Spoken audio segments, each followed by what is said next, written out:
नमस्कार, आप देख रहे हैं आज तक। मैं हूं आपके साथ रोहित सरदाना। और पश्चिम बंगाल में चुनाव प्रचार को लेकर राजनीतिक सरगर्मी बहुत तेज हो चुकी है।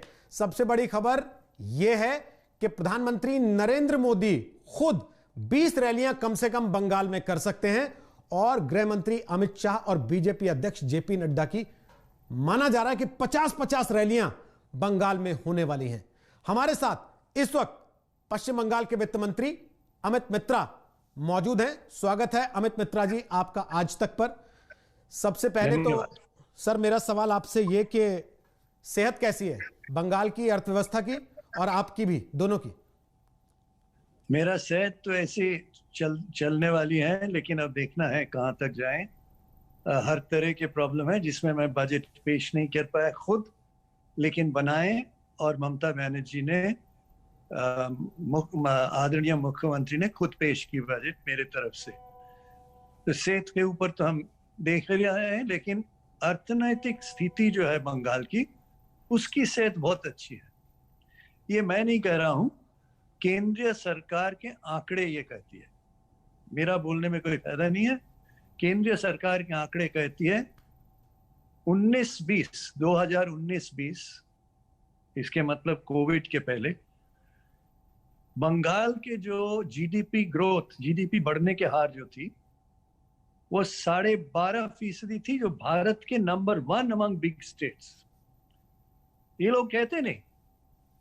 हम लोग जब ममता बनर्जी जब मुख्यमंत्री बनी, बंगाल के जीडीपी जिससे अर्थनैतिक स्थिति नापा जाता है, वो था 4.5 लाख करोड़। 4.5 लाख करोड़ 19-20 में वो बढ़ के केंद्रीय सरकार के तत्वों से 12.5 लाख करोड़ हो चुका है। इसके मतलब 3 गुना के आसपास हमारी जीडीपी बढ़ चुके हैं। सबसे बड़ी बात यह है कि आज इस राज्यों में एक भी गरीब आदमी नहीं है जिनको फ्री राशन नहीं मिलती है। चावल मिलता है, गेहूं मिलता है। क्यों? क्योंकि ये सरकार के काम है। रोटी कपड़ा मकान के बाद कहते हैं रोटी पहले। आप ये सुन के भी खुश होंगे, आपके दर्शक जो हैं उनको सुन के खुश होंगे कि आज बंगाल में एक भी आदमी नहीं है जिनके पास हेल्थ इंश्योरेंस नहीं है। स्वास्थ्य के लिए, एजुकेशन में बंगाल जिस तरह बढ़ चुके हैं, कितनी यूनिवर्सिटी कॉलेजेस थी, आज उसको 5 गुना बढ़ चुके हैं 10 साल। तो जिससे भारत जो सरकार के जो काम है, ये आप सुन के भी खुश होंगे कि टैक्स कितनी कलेक्ट करते हैं आप, ये सवाल आप कर सकते हैं। जब हम लोग सरकार में आए, टैक्स कलेक्शन थी 21,000 करोड़। अच्छी बात है, 21,000 करोड़।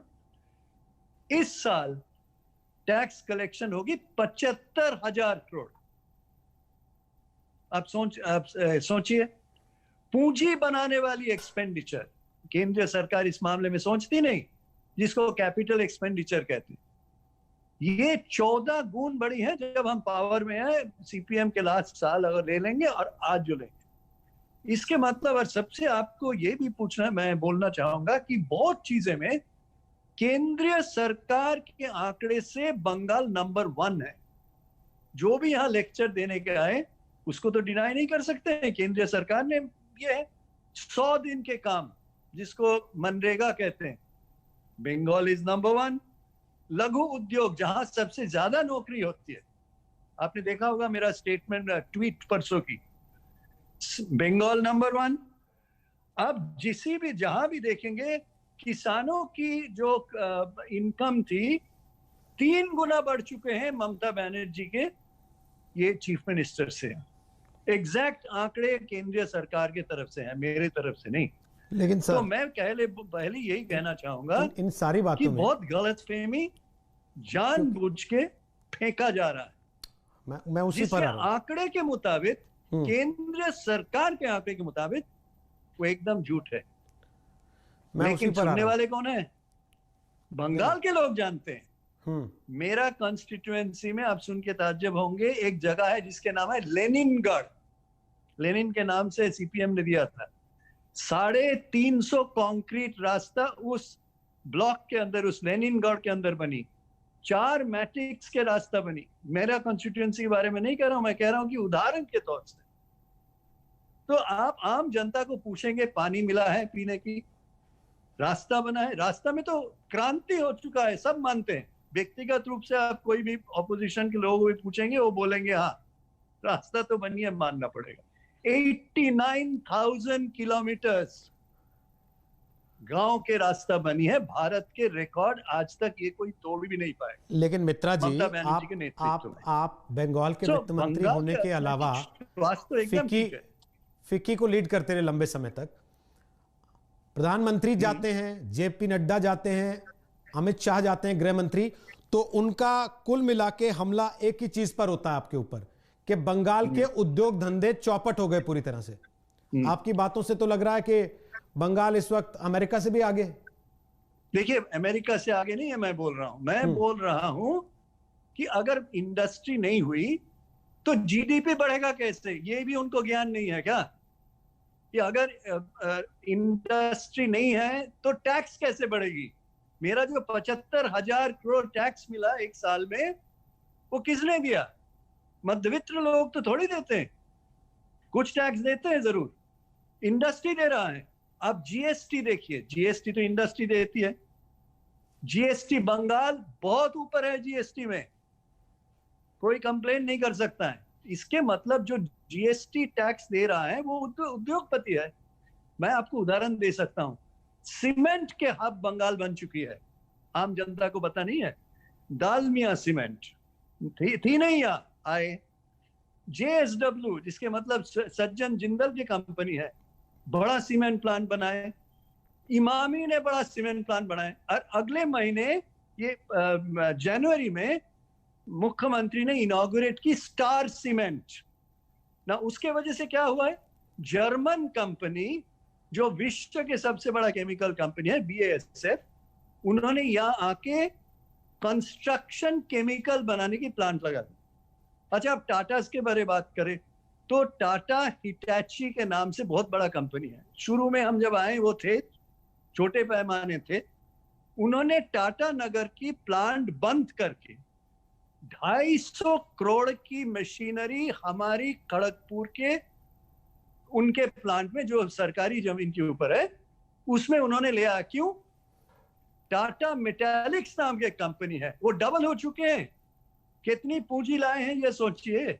लेकिन अच्छा, दूसरे उदाहरण TCS, टाटा कंसल्टिंग सर्विस, आपको पता है? उनको बोलिए, आंकड़े निकाल ले।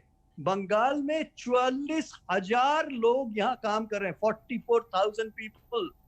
अभी उन्होंने 15-20 एकड़ जमीन ली है सरकार से, वहां 15,000 और जोड़ेंगे। इसके मतलब टाटा कंसल्टिंग सर्विस में जो लोग कलकत्ता में काम कर रहे हैं, वो बेंगलुरु से ज्यादा लोग काम करेंगे। पीएम ने एक बात और कही इसके साथ साथ, तो आप इसके जवाब दीजिए ना। TCS को पूछिए। मैं पूछ रहा हूँ, मैं क्यों 44,000 लोग आपके वहां क्यों कैसे बंगाल में काम कर रहे हैं? इससे अगली चीज मैं ला रहा हूं आपके पास। वो कह रहे हैं कि एक समय पहले परदेश कमाने जाने का मतलब होता था कि आदमी बंगाल जा रहा है पैसा कमाने के लिए। वो इमेज खत्म हो गई है क्या बंगाल की? अब कोई नहीं कहता कि मैं बंगाल जा रहा हूं नौकरी करने। अगर इतना इंडस्ट्री वहां पे आ रहा है, ये इतना बड़ा आप लोग लैंडस्केप दे रहे हैं, तो ये बात क्यों है? उदाहरण दे सकता हूं। 37 साल लेफ्ट फ्रंट पावर में थी बंगाल में। उसमें टोटल कैपिटल फ्लाइट हुआ। हम जब शुरू किए 55,000 यूनिट बंद हो चुकी थी, ये लेफ्ट फ्रंट के अंडर में, CPM के अंडर। वहां से हमने शुरू किया। आपके जो उदाहरण के तौर से मैं दिया हूं, आपको पता है स्टील एक्सपोर्ट बंगाल से 13% देश के स्टील एक्सपोर्ट एक इलाके से होता है। ये कैसे हुआ? हमने करवाया।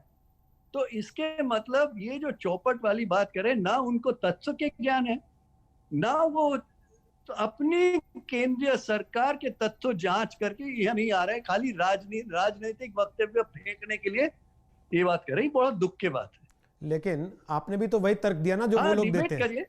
आपने कहा कि 37 साल लेफ्ट ने राज किया, अब 10 साल तो आपको भी हो गए हैं। उनसे आप उम्मीद करते हैं जो ये दावा करते हैं कि 70 साल कांग्रेस से राज किया, हमें तो 6 साल हुए हैं, उनसे आप एक्सपेक्ट करते हैं कि भाई नहीं, ऐसा मैं नहीं कह रहा हूं। मैं ये बात नहीं कहा, आप कह रहे हैं। मैं परसों ट्वीट किया था कि ये कोविड के बीच में बंगाल के 100 बैंकर्स एक मीटिंग में आए जिसको नाम है SLBC, state level banking committee, जो मैं चेयर करता हूं। हर 2 महीना मीटिंग करता हूं। मैं उनको पूछा कि ये कोरोना वायरस के बीच में मैं आपके टारगेट दिया था फरवरी में कि आपको उधार देना है लघु उद्योग को 90,000 करोड़ इस साल अभी आपको उधार देना है, जो प्रोजेक्ट के लिए है, इन्वेस्टमेंट प्रोजेक्ट के लिए, पूंजी के लिए। आपने कितना दिया है? मैं बहुत खुश हुआ सुन के, जिसके बारे में मैं ट्वीट भी किया हूं। 63,000 करोड़, 63,000 करोड़ उन्होंने अप्रैल से जनवरी तक लघु उद्योग, केवल लघु उद्योग को उन्होंने इन्वेस्टमेंट प्रोजेक्ट के लिए उधार दिया है ना। इसको आप लघु उद्योग में 36 लोग 1-1 करोड़ पूंजी लगाने से 36 लोग काम करते हैं। अगर आप 63,000 करोड़ को आप 36 से गुण करें, आपको पता लग जाएगा कि 22 लाख लोगों की नौकरी इससे होगा। बैंक वाले ये भी मेरे को बताएं, आपने मेरे को 90,000 करोड़ उधार इन्वेस्टमेंट प्रोजेक्ट के लिए देने के लिए कहे थे, ये टारगेट थी हमारा। हम आपको कायम करके दिखाएंगे। जब मार्च के अंत शेष होगा, आपको हम जरूर खबर देंगे कि आपने जो टारगेट सेट किया था, ममता बनर्जी के सरकार ने जो टारगेट सेट किया था, हम उसको अचीव कर लिए। हमें दिखाइए और कोई राज्य भारत में जो ये कोरोना वायरस के बीच में 63,000 करोड़ लघु उद्योग के लिए, प्रोजेक्ट के लिए, स्पेसिफिक इन्वेस्टमेंट प्रोजेक्ट के लिए दिया हुआ। मेरे को उदाहरण दे दीजिए। तो बंगाल में अब जब चुनाव आ गया है, तो चुनाव का असली मुद्दा क्या होगा? जनता किस पे वोट डालेगी? जय श्री राम पे या रोटी कपड़ा और मकान पे? देखिए, आम लोग बहुत ही इंटेलिजेंट हैं। हम सोचते हैं कि गरीब हैं या उनको पढ़े लिखे नहीं है। मैं तो सोचता हूँ या हमारे जो प्रजातंत्र हैं, इसको सबसे बड़े भागीदार हैं हमारे गरीब लोग। वो जानते हैं अगर उनके घर के सामने, उनके गांव के दरवाजा के सामने रास्ता बना है, वो नहीं भूलते। पीने के पानी आया है, वो नहीं भूलते, जिसमें रिकॉर्ड है बंगाल की। तो ममता बनर्जी इतनी नाराज क्यों दिखाई दे रही है इस बार चुनाव में? किस बात का गुस्सा है? एकदम नाराज नहीं है ममता बनर्जी के, नाराज तो एकदम है ही नहीं। उनको ये कहना है कि इतना काम मैंने कर चुका हूं। और आप क्या कह रहे हैं? समाज को बांटने वाली बात कर रहे हैं। समाज को बांटने वाली बात आप कह रहे हैं। आप अर्थनीति की बात करो, हमारी पॉलिसी की बात करो, वो नहीं है। आप और कुछ बात कर रहे हैं। तो ये बात तो ये गलत बात है। हम जब छोटे थे तो हम सुनते थे जय सिया राम। हमारे घर के सामने बिहार के कुछ लोग थे, पाते सुबह मिले तो बोला जय सिया राम। इस सिया कहाँ गया, सीता कहाँ गए? ये सोचिए कि मैं, आपको पता है मेरा माताजी के पिताजी सुरेश चंद्र बोस हैं, सुभाष चंद्र बोस के बड़े भाई। उनके बर्थडे के मीटिंग में जहां जय हिंद बोलोगे, जय बांग्ला बोलोगे, वहां बोल रहे जय श्री राम। जो बंगाल में जय सिया राम कहा जाता है, मां दुर्गा की पूजा सबसे ज्यादा होती है। जो ममता बनर्जी में ये सारे क्लब जहां पूजा होती है, उनको सामाजिक काम करने के लिए बहुत बड़ा। ये बार बार चुनाव में बात आ रही है कि बाहरी लोग हैं। हिंदुस्तान के एक हिस्से से दूसरे हिस्से में जाके चुनाव लड़ना, क्या ये बाहरी होना होता है?